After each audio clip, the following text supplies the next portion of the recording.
I've got a very beautiful looking watch here. In fact, this is very nice. The green colour on that dial is just perfect. It's a proper traveller's GMT, and I think in the area of looks and visual stimulation, it's been an absolute delightful experience. This is the brand new release from Beaufort. I think as an offering, it really scores about a 9 out of 10 for me. And the reason I say 9 is because there's only really one area that lets this watch down. As a good looking watch and a functional watch, it's been bang on. Now without further ado, let's flip the camera and let's check out this brand new watch from Beaufort.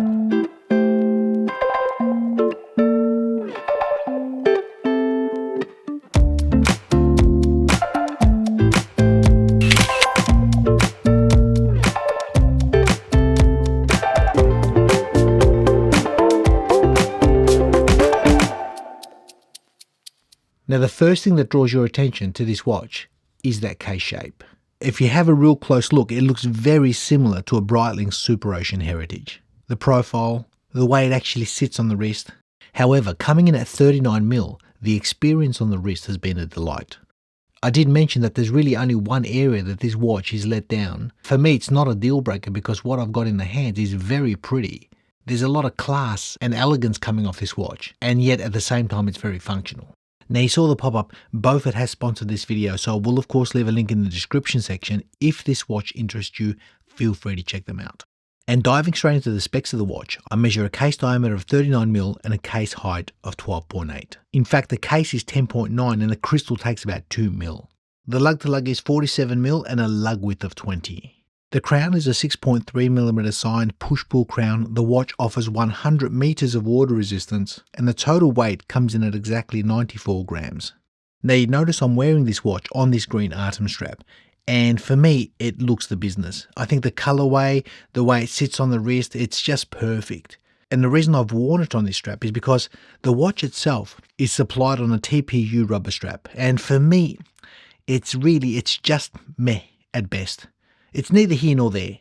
It's comfortable, but I just think the look is a mismatch. In regards to styling, the watch head itself is so nice, I think it deserves more. Now in saying that, there is a beads of rice bracelet that's also compatible with this watch. And that bracelet is basically an homage to the original bracelet of the 1993 IWC Mark 12. It's drawn its inspiration from that watch. So on the bracelet it looks nice, on this Artem strap it looks nice. Again, it's probably a strap monster. You can put some brown leather, black leather, potentially a NATO style strap. I think the watch is asking for some experimentation because it is beautiful to look at. And speaking of that bracelet, it's one of the most comfortable bracelets I've experienced. It's stunning. It actually fits on the Tudor Black Bay 58. I've shared that in the previous video. It is superb. Bear in mind, if you want to option up this bracelet with this watch, it comes at an additional fee. Now looking at that sapphire crystal, it's a box dome sapphire. As you can see, it's doing a beautiful job. It's got a nice height of 1.9mm and it's got AR coating on the underside. I've had no issues as it's offered a very clean, clear experience. Now if I turn the watch over, you notice there's a sapphire exhibition caseback. And behind that caseback is the Miyota 9075 GMT. It's a proper traveller's GMT where the hour hand jumps as you cycle through. Let me give you an example. We pull it out to the first position, and as you can see, we move that hour hand to wherever it needs to be. And that's pretty much standard on a traveller's GMT. However, you'll notice there's no date.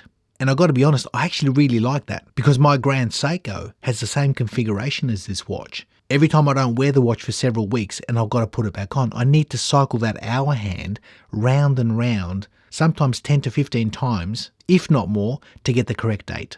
And for me, this Beaufort has been a breath of fresh air. You pick it up, you set the time, you walk away. No fuss, no stress. Now this is where a few of you are going to jump in the comments section and say, hey, how can you have a traveller's GMT with no date function? Well, I've shared my thoughts on it, guys. Personally, I actually like this, but feel free to input as well. Do you agree with my findings or not? Let me know. Nonetheless, moving on, if you look at that bezel, it's a fixed bezel, it's got a 24-hour scale, and it is loom filled. And speaking of that loom, the watch has an application of C1 on that bezel, handset, and dial. And you know what? It's very pretty. It's not the strongest of looms. I think it draws your eyes in for an overall very pleasing experience. Now don't expect dive watch loom here, but for a traveller's GMT with 100 meters of water resistance, I think it's doing great. And lastly, before I get onto gripes or room for improvement, the price. The watch comes in at 950 New Zealand dollars, which for what I've got here in my hands, I think it's right on par.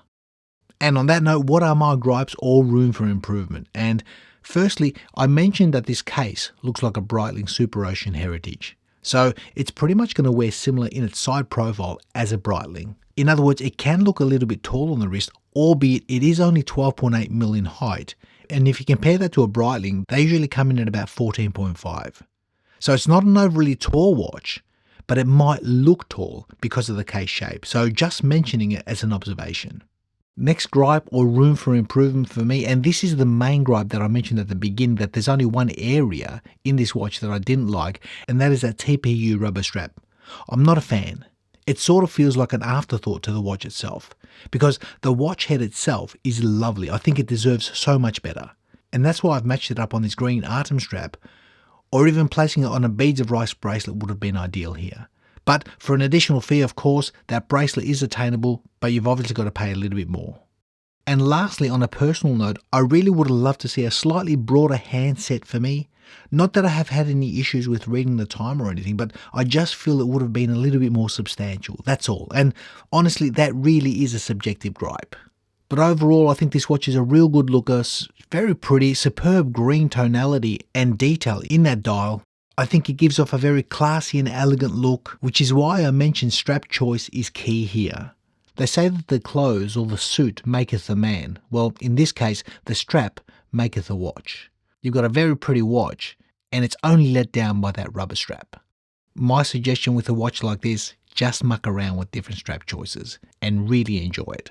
Thanks for watching, guys. Let me know what your thoughts are about a dateless Travelers GMT. I really enjoyed the fact that they've omitted it from this watch, because for me it's added an air of freedom and a less cluttered dial and a much better visual experience overall. So if you've made it this far in the video, again guys, I want to say a huge thank you for tuning in. Be well and safe, and we'll see you in the next one.